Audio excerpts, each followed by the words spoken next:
Pues miren, un lujo tener a la maestra Kira Galván-Aro, para quien pido un fuerte aplauso. Bueno, pues muy agradecida por la invitación que me ha hecho el maestro Rogelio Domínguez y también con el director Anaya, que es un director único, Están muy consentidos aquí, tienen mucha suerte de tener a este director. Bueno, antes de empezar la presentación, yo quería platicarles una anécdota que creo que les va a gustar.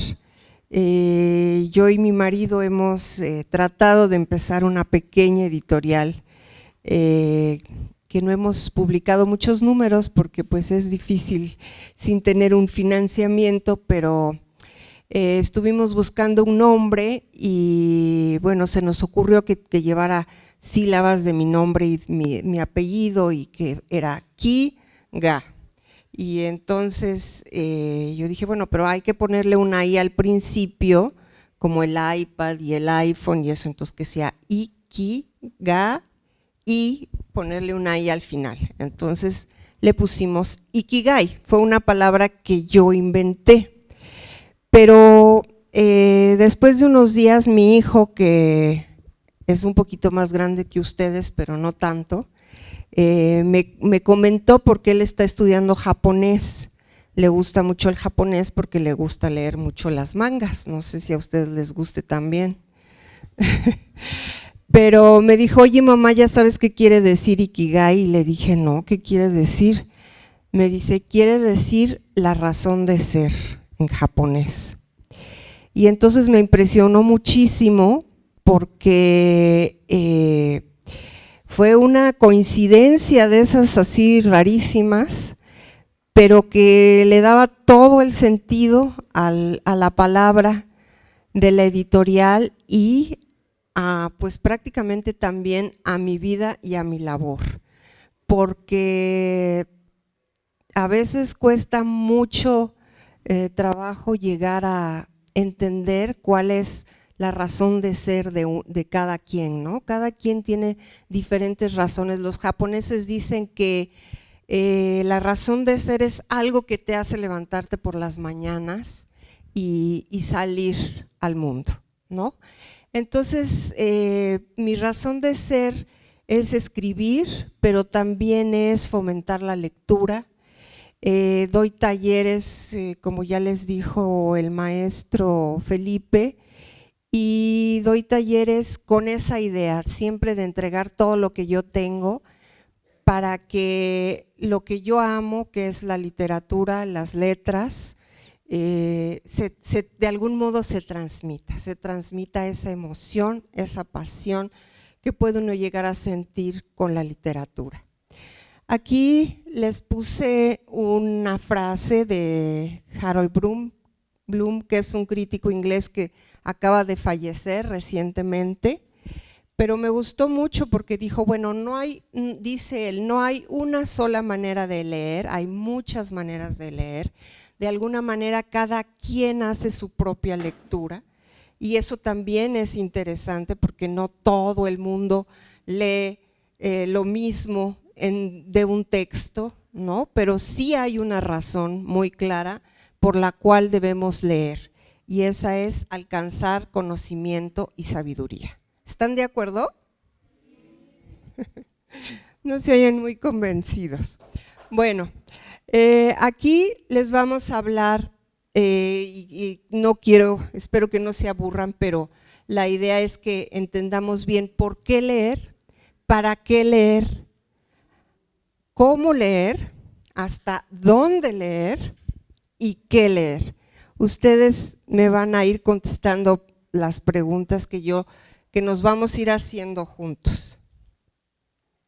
¿Por qué leer? A ver, ¿alguien me puede decir por qué? ¿Por qué leen?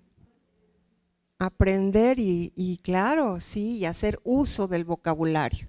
Entonces, aquí puse algunos, pero obviamente no son todos, ¿no? ¿Por qué? Ya me lo dijeron, porque me gusta, a veces porque es mi obligación, porque me lo dejaron de tarea, o porque me gusta leer con mi hermanito, o con mi mamá, puede haber muchas razones por qué leemos. Ahora, ¿para qué leemos? Sí, claro que sí. ¿Quién de aquí? Bueno, eso ya creo que ya es de viejitos, pero ¿alguno de ustedes lee el periódico? Para entretenerte, para estar informado también, ¿no? A veces es medio deprimente también, ¿no? Pero bueno, a ver, vamos a ver. Bueno, puede haber muchísimas razones, ¿no? Para terminar la tarea, como ya dijimos, para aprender, o sea, obtener conocimientos, para estar informados, como leer las noticias o el periódico, pero también hay otras que pueden ser muy agradables, como imaginar. Cuando leemos una novela, a veces imaginamos mundos y tiempos diferentes, soñamos, sentimos emociones, a veces llegamos a llorar cuando leemos un libro, para aprender vocabulario y para expresarnos mejor, que ya me lo dijeron por allá, ¿verdad? Bueno, leer es mucho más que saber reconocer las palabras. ¿Qué creen ustedes que sea realmente leer? ¿Creen que sea lo mismo leer el periódico y leer un libro? ¿No? ¿Por qué? Ajá, pero también veo que ese niño está muy concentrado. Y el señor pues está leyendo, está entretenido, pero no está tan concentrado como el niño. Ajá, porque está imaginando, está inmerso en un mundo, ¿no? Está haciendo realmente una lectura mucho más atenta que la del periódico, porque a lo mejor el señor está leyendo el marcador deportivo del juego de fútbol, pero realmente no está prestando tanta atención, no está tan concentrado, ¿no? Entonces, la lectura atenta, o como se podría llamar también la competencia lectora, podríamos decir que no solo es leerlo, sino comprenderlo, que yo creo que esto ya lo saben porque ahorita lo poquito que estuve comentando con su maestro Fernando, él parece que les está enseñando muy bien a tener una lectura atenta. Y a través de este proceso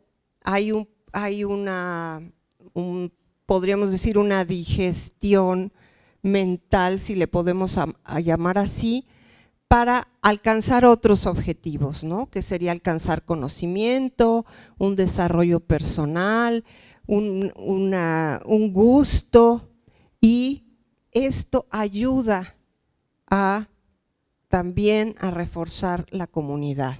Muchas veces yo he conocido casos de niños que, por ejemplo, a veces sus abuelitos no saben leer, y una vez que los niños toman este gusto a la lectura, empiezan a contagiar el gusto a la lectura a toda la familia. Bueno, ¿dónde leer? Sí, esa es una de las ventajas de la lectura. Yo sé que la lectura ahora tiene muchísima competencia con los juegos electrónicos y este tipo de cosas, pero la lectura tiene la ventaja de que se puede hacer en cualquier lado, ¿no? Podemos estar tranquilamente en nuestra cama, en nuestra casa, o podemos estar sentados en el parque, nos podemos sentar como se nos antoje. Yo me acuerdo que cuando era chiquita yo me sentaba en el sillón, pero al revés, ¿no? Yo ponía la cabeza aquí y los pies acá arriba, y así me encantaba ponerme a leer.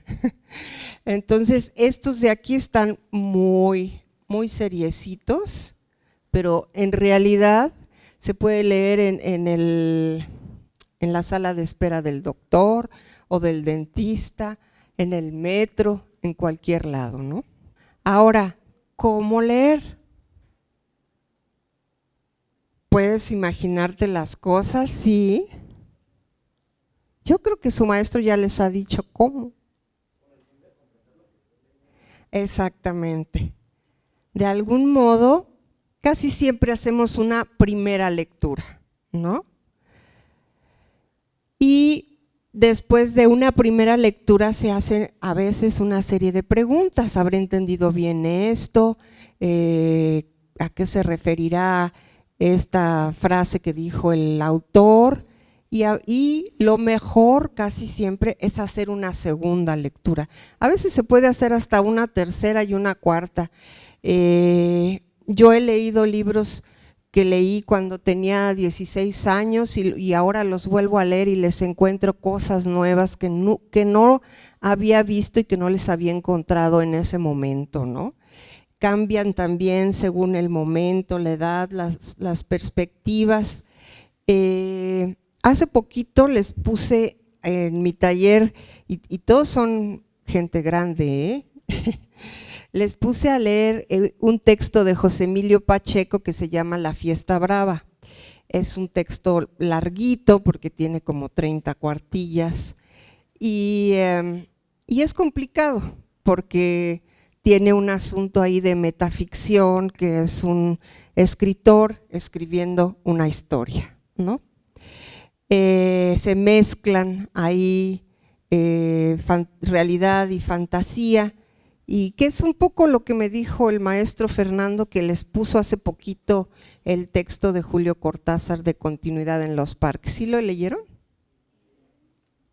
Bueno, pues una de mis alumnas me dijo que lo había leído hacía muchos años y que pues realmente no le había dicho gran cosa, que había hecho una lectura rápida y no la había impresionado. Y deberían de ver la cantidad de cosas que encontramos en el texto una vez que lo leyeron, que lo releímos, que fuimos repasando párrafos y partes. Encontramos una cantidad de cosas, un universo propiamente. Entonces, después de una segunda lectura que ya nos permite contestar preguntas y sacar conclusiones, preguntarnos qué aprendimos y en qué sobre todo nos benefició la lectura. Ahora, ¿qué leer? Me encantó que rapidísimo levantaron las manos. Oiga, ¿qué pasó? Que este lado está bien vivo y este se está durmiendo, no sé. Este lado no contesta nada. Bueno, ¿qué leer? Miren, les quiero introducir, a lo mejor ya lo conocen, pero como es uno de mis autores favoritos, se los quiero recomendar, porque además creo que es un autor que está muy para su edad. Ray Bradbury fue un autor americano, poeta, narrador, principalmente de ciencia ficción, aunque no todo lo que escribió era ciencia ficción, que nació en 1920 y murió hace unos años, en 2012.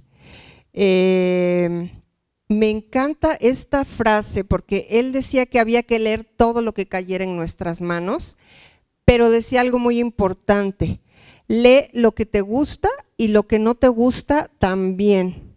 ¿Qué creen que quiera decir eso? ¿Ustedes, alguno de ustedes hace eso? ¿Lee lo que les gusta y también lo que no le gusta? Exactamente, a mí me parece un excelente consejo que a los que nos gusta la literatura, por ejemplo, de pronto leamos un libro sobre matemáticas o sobre ciencias o cualquier otro tema que no somos familiares, pero que algo aprendemos, algo nos abre por ahí una ventanita. Bueno, de ese lado les dieron algo para dormir. Bueno, les quiero yo recomendar especialmente obras de Ray Bradbury. Bueno, a mí me encanta personalmente la ciencia ficción. De hecho, estoy escribiendo ahorita una novela corta de ciencia ficción. Es la primera novela de ciencia ficción que hago porque anteriormente había escrito pura novela histórica. Pero me llama mucho la atención el género, me parece que es un género que nos puede dar una perspectiva para criticar de alguna manera la sociedad en la que estamos viviendo actualmente. No conseguí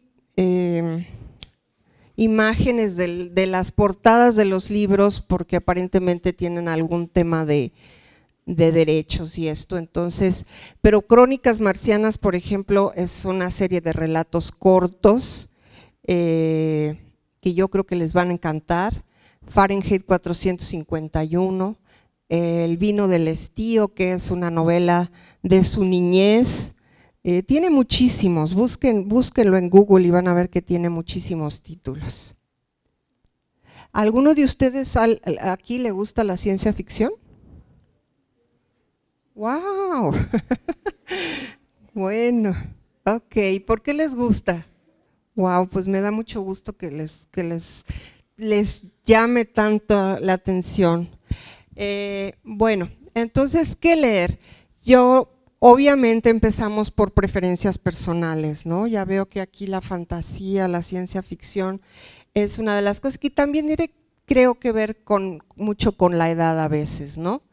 Creo que lo primero es conocer todo el abanico de posibilidades que nos ofrece actualmente la literatura. Están los clásicos que yo siempre les recomiendo a mis alumnos que hay que empezar por los clásicos, de hecho no dejarlos porque pues siempre hay algo que aprender de ellos. Hay de escritores contemporáneos, hay muchísimos, tanto extranjeros como escritores mexicanos que escriben novela infantil y juvenil. Hay historias de aventuras, historias de terror, historias románticas, literatura fantástica que ya me dijeron y por supuesto la ciencia ficción. Ahora ya hay lo que le llaman los crossovers, que son mezcla de géneros como el terror y la ciencia ficción, por ejemplo. Entonces tienen muchísimo de dónde escoger. Aquí en los clásicos les voy a recomendar estos tres, hay muchísimos, yo me podría pasar toda una mañana hablándoles de los clásicos. ¿Alguno de ustedes ha leído algo de Edgar Allan Poe o ha oído hablar de él? Bueno, Edgar Allan Poe prácticamente fue un hombre que podríamos decir construyó el género de terror, ¿sí? También es un escritor norteamericano del siglo XIX que vale muchísimo la pena leer, tiene muchísimos relatos, algunos cortos, otros más largos y complicados, pero realmente les recomiendo su lectura. Julio Verne, pues no se diga, ¿no? Todos los títulos que tiene. ¿Por ahí hay alguien ahí levantando la mano? Bueno, pues muchos de ustedes deben de conocer sus libros, los 20,000 leguas de viaje submarino, 80 días alrededor del mundo, Viaje a la Luna, que de hecho él fue uno de los precursores de la ciencia ficción.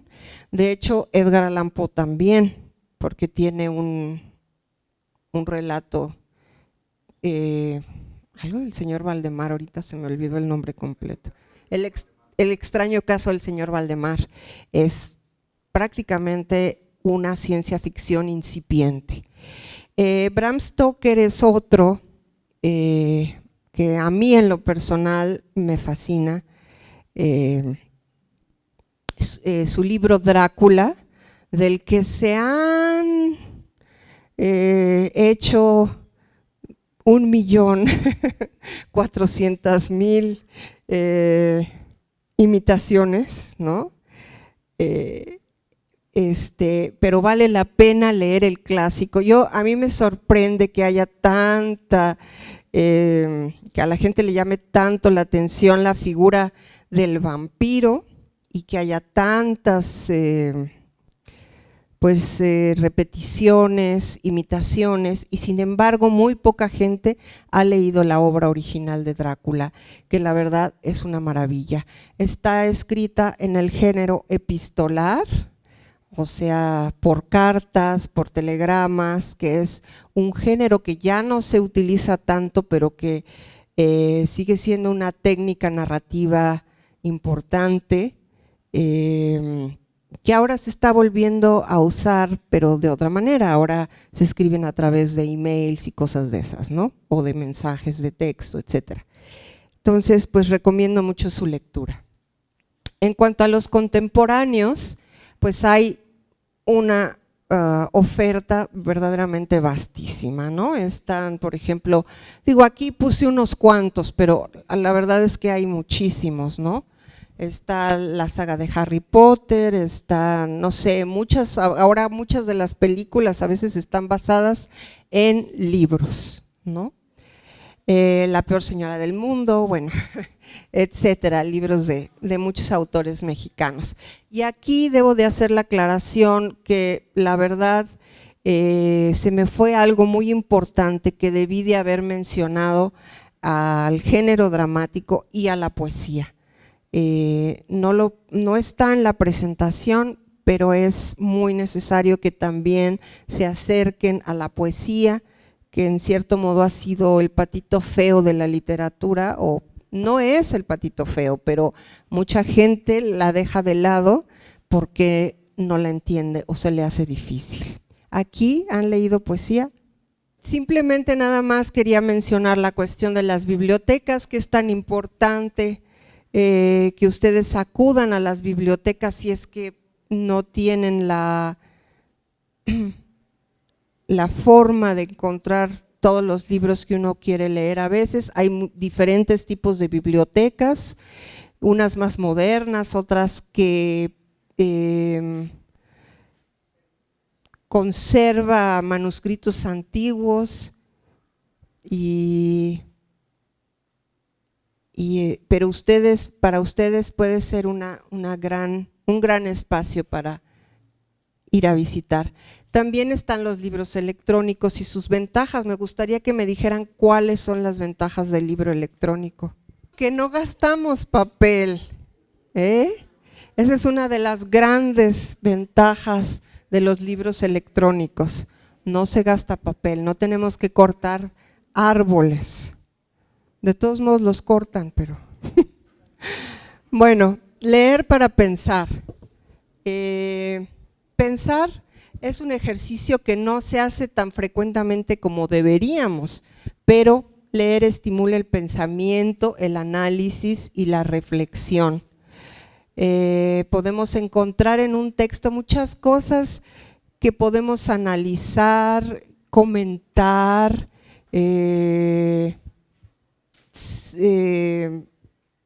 puntualizar, o sea, hay muchas cosas que se pueden encontrar en un texto.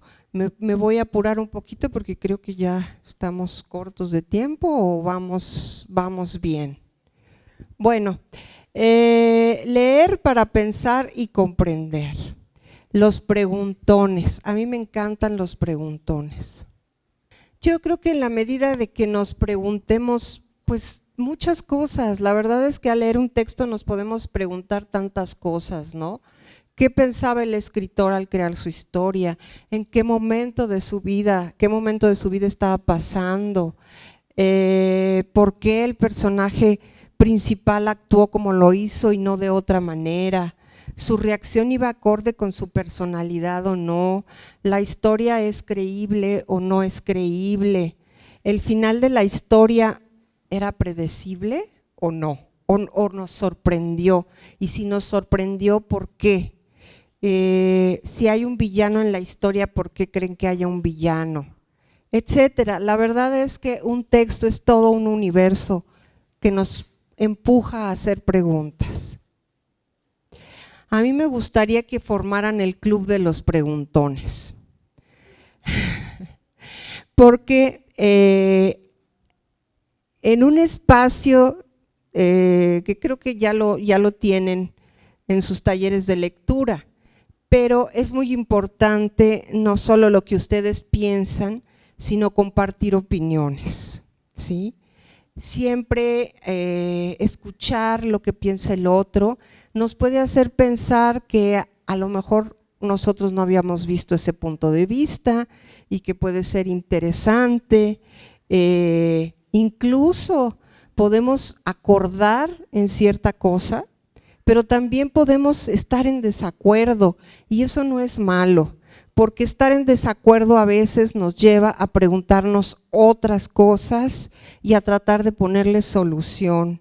Entonces, yo pienso que también hay que dudar también de todo lo que se lee.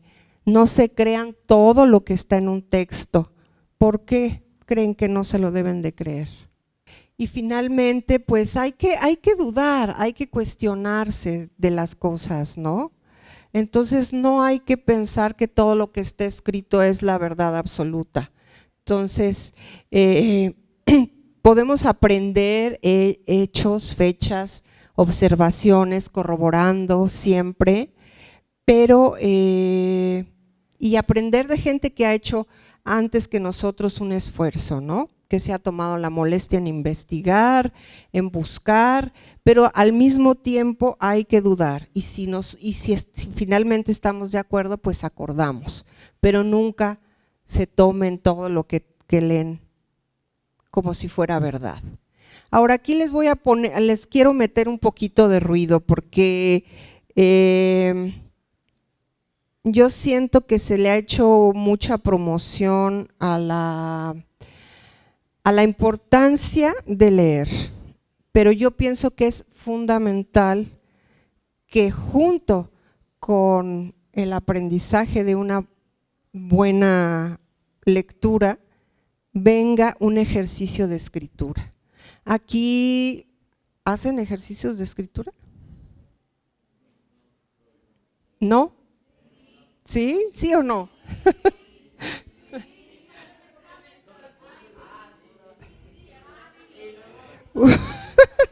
Bueno, no están muy seguros. Bueno, pues yo les voy a decir que la escritura sirve para muchas más cosas y que por eso se llama a este ejercicio la lectoescritura y que es muy importante combinarla junto con la lectura. Los beneficios de la lectoescritura es que la mayoría de los seres humanos tenemos el lenguaje auditivo de este lado, ya está, yo sé, del lado izquierdo, y es el hemisferio izquierdo el que se utiliza o que se necesita para comprender y leer bien, pero para la escritura es precisamente el lado contrario del cerebro, es el lado derecho. Y si ejercitamos la lectoescritura, o sea, no nada más la lectura, sino también la escritura, vamos a estar generando una completa, digamos, funcionamiento de nuestro cerebro, cosa que da una serie de beneficios, ¿no? Que ya lo vamos a ver, neuroplasticidad, etcétera, ¿no? Pero aquí les quería mencionar que en Estados Unidos existe una cosa que se llama desde los años 70 el Proyecto Nacional de Escritura. Empezó creo que en California y el experimento o el proyecto tuvo tanto éxito que se fue replicando en diferentes estados del Estados Unidos hasta que llegó a ser un proyecto nacional y es importantísimo. Ellos ya tienen años de haber comprobado que si los alumnos tienen cuando menos 1 hora de escritura a la semana, tienen un mejoramiento general en todas las áreas, en todas las demás áreas de aprendizaje, incluso en matemáticas. Entonces, yo les sugiero que se pongan a escribir. La escritura creativa desarrolla la imaginación, la creatividad, la neuroplasticidad, ayuda a tomar decisiones y también es divertido, porque en la manera en que ustedes desarrollan su imaginación, escribiendo historias como esas que les gusta tanto leer, no necesitan escribir una novela, Pero en la medida en que ustedes están utilizando su imaginación y se esfuerzan a estructurar ideas y a jerarquizarlas, les va a ayudar muchísimo a tener claridad. Les va a ayudar el aplicar ese vocabulario que ya leyeron, que ya aprendieron en la lectura. Bueno, finalmente les quiero hablar un poquito del ajedrez. Yo escribí un libro que se llama El ajedrez de Natsuki. Entre otras cosas me interesó porque me interesaba que, bueno, que muchos niños se van mucho por la cuestión de los juegos electrónicos y que han dejado de lado otro tipo de juegos de mesa, que en general los juegos de mesa, por ejemplo, en otra novela que tengo, la de la faraona, hablo, por ejemplo, de un juego antiguo, el Senet, que jugaban los egipcios, ¿no? Que también es un juego de mesa. Si quieren, investiguenlo en internet. Y me interesaba sobre todo porque también el ajedrez promueve una serie de habilidades mentales muy importantes. ¿Ustedes creen que sea un simple juego de mesa? Pues la verdad es que el ajedrez es muchas cosas más que un simple juego. En primer lugar, es muy antiguo. De hecho, no se sabe bien el origen, hay varias leyendas. En el libro hablo sobre varias de ellas, que son muy bonitas, la verdad, las leyendas del origen del ajedrez, pero básicamente representa dos ejércitos que se enfrentan uno al otro en una lucha para ganar, ¿no? Entonces, lo que me decías por aquí, que cada pieza tiene su historia particular, sus propios movimientos, y también el juego tiene implicaciones matemáticas, empezando por el tablero. No me quiero meter así en detalle, pero les puedo decir que el ajedrez, y muchas de estas cosas están comprobadas por investigadores, no lo estoy diciendo así nada más, favorece la concentración, ejercita igual que la lectoescritura, ambos hemisferios cerebrales, hace crecer las dendritas, mejora la creatividad, potencia la memoria, ayuda a resolver problemas de todo tipo, que es un poco también lo que menciono en el libro, porque en ese momento tenemos que resolver cómo mover las piezas, pero eso nos ayuda a aprender a tomar consecuencias y a tomar decisiones y a ver cuáles son las consecuencias de dichas decisiones. Pues aunque no lo crean, el ajedrez también incrementa la capacidad lectora, favorece el ejercicio y desarrollo de varias habilidades mentales, ayuda a formar el pensamiento científico y aumenta la habilidad de observación. Está considerado como un deporte por el Comité Olímpico Internacional y además de todos esos beneficios, es un juego muy divertido. Y finalmente quiero decirles que la combinación de estas tres actividades, la lectura, la escritura y el ajedrez, son como los superhéroes que los van a ayudar a mejorar en su habilidad escolar.